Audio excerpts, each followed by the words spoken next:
Innal hamdalillah nahmaduhu wa nasta'inuhu wa nastaghfiruh wa na'udzu billahi min shururi anfusina wa min sayyiati a'malina. May yahdihillahu fala mudilla lahu wa may yudlil fala hadiya lahu. Asyhadu an la ilaha illallah wahdahu la syarika lahu wa asyhadu anna Muhammadan abduhu wa rasuluhu la nabiyya ba'dahu. Allahumma shalli wa sallim ala sayyidina Muhammadin wa ala alihi wa sahbihi wa man tabi'ahum bi ihsanin ila yaumiddin. Amma ba'du, fa ya ibadallah, usikum wa nafsi bittaqwallah wa ta'atihi la'allakum tuflihun.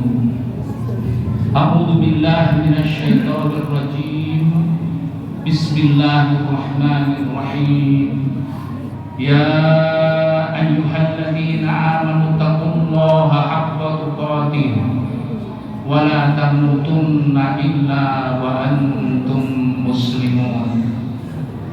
Wa qala ayatin ukhra, ya ayyuhan nasu kulu mimma fil ardi halalan thayyiban wa la tattabi'u khutuwatish syaitan innahu lakum aduwwun mubin. Wa qala Rasulullah sallallahu alaihi wasallam, ittaqillaha haitsu ma kunta wa atbi'is sayyi'atal hasanata tamhuha wa khaliqin nas bi khaliqin hasanin. Shadaqallahul azim wa shadaqa rasuluhun nabiyul karim wa nahnu ala dzalika minasyahidin wa syakirin walhamdulillahi rabbil alamin. Ma'asyiral muslimin jamaah salatul rahimakumullah.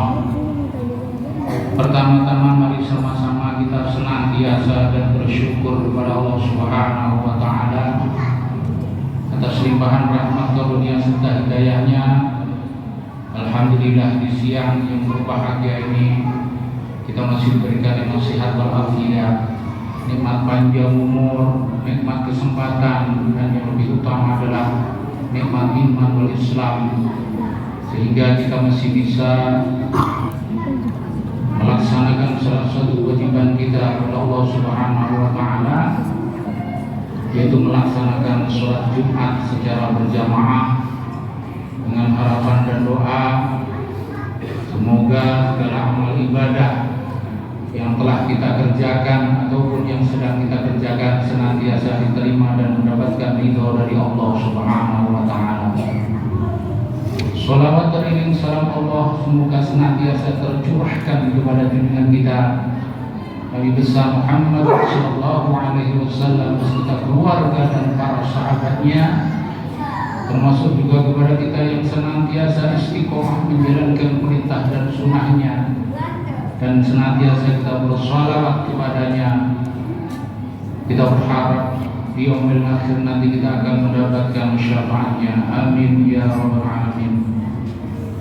Melalui mimbar ini khotib mengajak kepada para jemaah, mari sama-sama kita tingkatkan kualitas iman dan takwa kita kepada Allah Subhanahu wa taala dengan menjalankan apa yang diperintahkan dan sekuat tenaga menjauhi apa yang dilarang.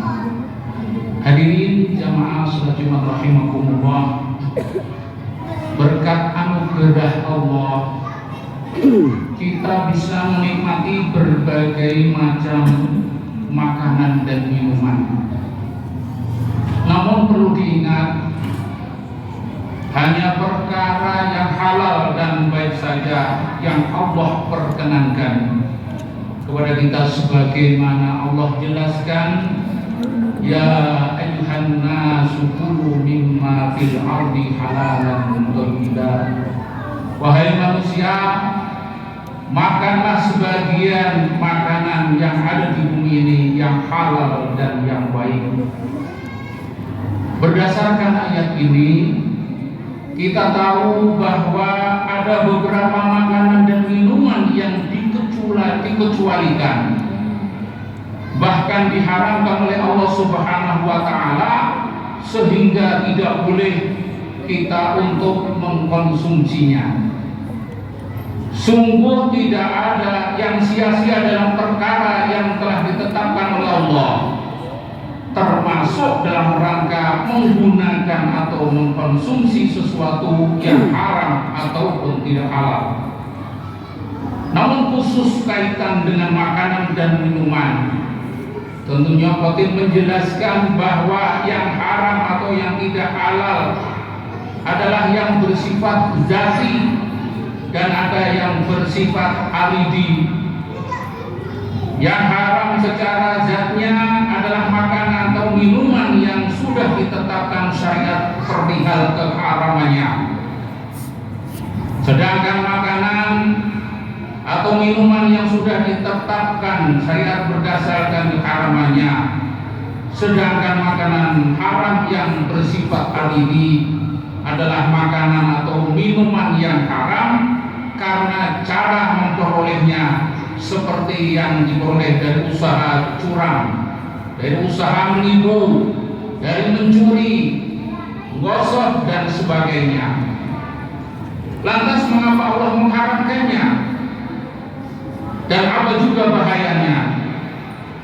Tentu yang dimaksud perkara haram tidak hanya mencakup makanan dan minuman haram secara zatnya dan alihinya, akan tetapi mencakup di luar makanan dan minuman, seperti juga pakaian atau barang. Maka secara alihi ataupun secara zatnya, karena cara memperolehnya tidak sesuai dengan tuntunan syariat dan juga bisa berstatus haram. Hadirin jamaah rahimakumullah, selain merupakan ujian bagi hambanya, perkara yang haram juga membawa dampak serta bahaya tertentu bagi siapapun yang mengkonsumsinya. Kaitan ini para ulama telah merinci sedikitnya ada 4 bahaya yang ditimbulkan dari penggunaan perkara yang tidak halal tersebut. Yang pertama adalah energi tubuh yang lahir dari perkara yang tidak halal, maka cenderung mendorong kepada kemaksiatan. Sahabat Sahal radhiyallahu anhu mengatakan, man al harama asad jawaril qubu sya'an abah. Barang siapa yang makan dari makanan yang haram, maka bermaksiatlah anggota tubuhnya mau tidak mau. Rasulullah Shallallahu Alaihi Wasallam mengatakan, tidaklah yang baik itu mendatangkan kecuali yang baik pula. Secara tidak langsung, hadis ini mengatakan tidaklah yang buruk itu mendatangkan sesuatu kecuali yang buruk. Tidaklah yang haram itu mendatangkan sesuatu kecuali yang tidak baik. Hadirin jamaah sidang Jumat rahimakumullah. Yang kedua adalah terhalangnya doa dan tertolaknya amalan-amalan. Hal ini berdasarkan pesan Rasulullah Shallallahu Alaihi Wasallam kepada sahabat Sa'ad radhiyallahu anhu, wahai Sa'ad, perbaikilah makananmu, niscaya doamu mustajab. Dan demi zat yang menggenggam jiwa, sesungguhnya seorang hamba yang memasukkan satu suap makanan yang haram ke dalam perutnya, maka tidak diterima amalannya selama 40 hari. Berdasarkan hadis ini, para ulama sepakat mensyaratkan diterimanya suatu amalan ditopang dengan sesuatu yang halal. Hal ini dikuatkan oleh hadis tentang sedekah, di mana sedekah tidak akan diterima kecuali yang berasal dari usaha yang bersih dan halal. Innallaha tabaraka wa ta'ala la yaqbalu sholatan bi ghairi tuhurin wala shadaqatan min budulin. Sesungguhnya Allah tidak menerima suatu sholat tanpa bersuci dan tidak menerima suatu sedekah yang berasal dari gulul atau dari hasil yang curang. Lantas yang ketiga adalah sulitnya menerima ilmu dari Allah. Ketahuilah, ilmu itu adalah cahaya, sedangkan cahaya tidak akan diberikan kepada ahli maksiat. Itu pula yang pernah dikeluhkan oleh Imam Syafi'i kepada gurunya. Aku mengeluhkan buruknya hafalanku kepada Imam Waqi. Beliau menyenangkan kepadaku untuk meninggalkan maksiat.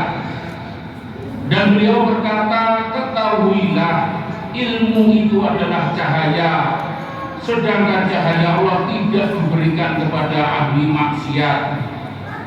Walau Imam Syafi'i tidak menyebutkan sulitnya menerima ilmu akibat makanan yang tidak halal, tetapi dapat dipahami bahwa melakukan sesuatu yang tidak halal termasuk perbuatan maksiat.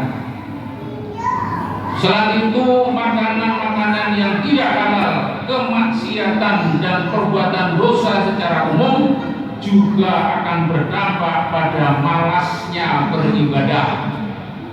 Sebagaimana yang pernah dirasakan oleh Imam Sufyan Ats-Tsauri, aku terhalang menunaikan qiyamul lail selama 5 bulan karena satu dosa yang telah aku berbuat. Hadirin jamaah rahimakumullah, yang keempat adalah ancaman keras di akhirat. Bentuk ancamannya, apalagi jika bukan siksa neraka. Ancaman ini jelas disampaikan di dalam Al-Quran. Salah satunya dalam ayat yang artinya sesungguhnya orang-orang yang memakan harta anak yatim secara zalim, sebenarnya mereka itu menelan api sepenuh perutnya, dan mereka akan masuk ke dalam api yang menyala-nyala. Al-Quran Surat An-Nisa ayat 10. Demikian pula dalam hadis seperti yang disabdakan oleh baginda Rasulullah SAW, kullu lahmin wa damin nabata min suhtin fannaru aula bihima. Setiap daging dan darah yang tumbuh dari perkara yang haram, maka neraka lebih utama terhadap keduanya.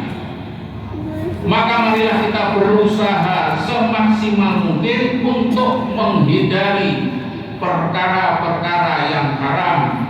Bahkan tidak hanya yang haram, yang subhat atau yang tidak jelas kehalalannya pun harus dihindari.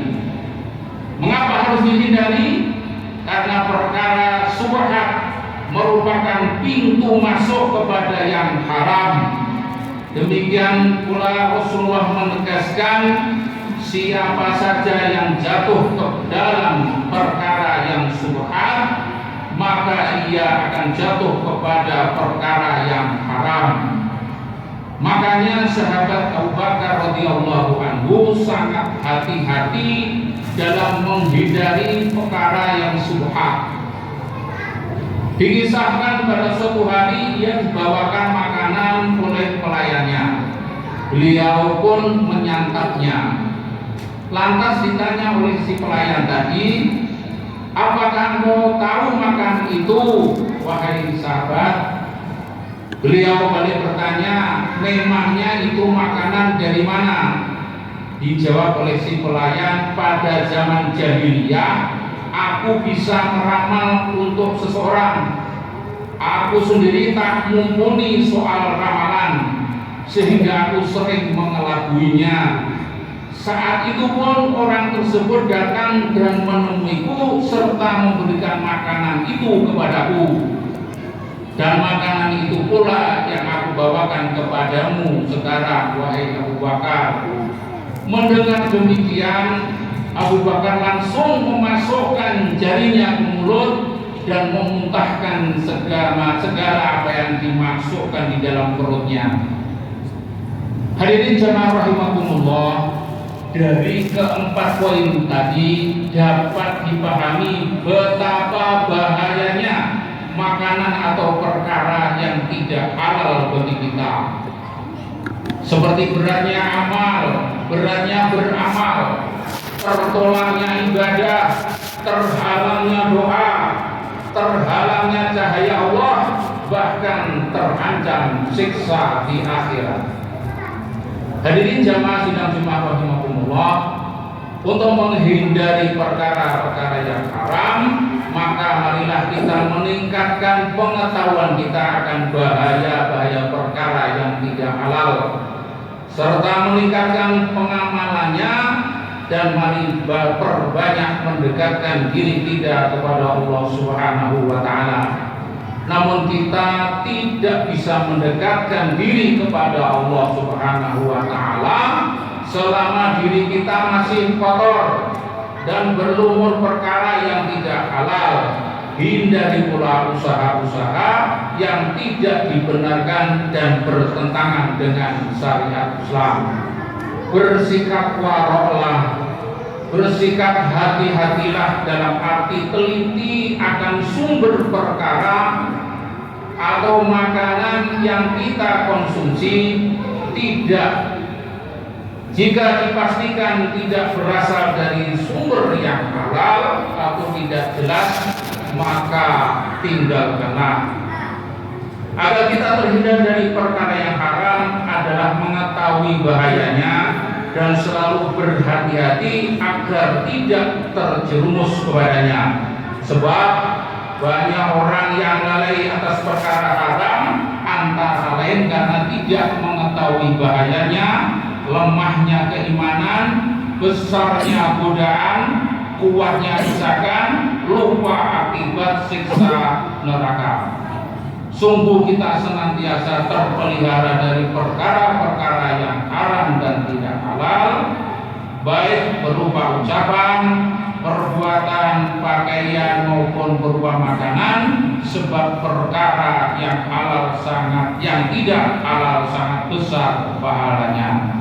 Hadirin jamaah sidang Jumat rahimakumullah, semoga kita senantiasa mendapatkan petunjuk dari Allah Subhanahu wa Ta'ala sehingga kita bisa menghindari dari perkara-perkara atau makanan-makanan yang tidak halal.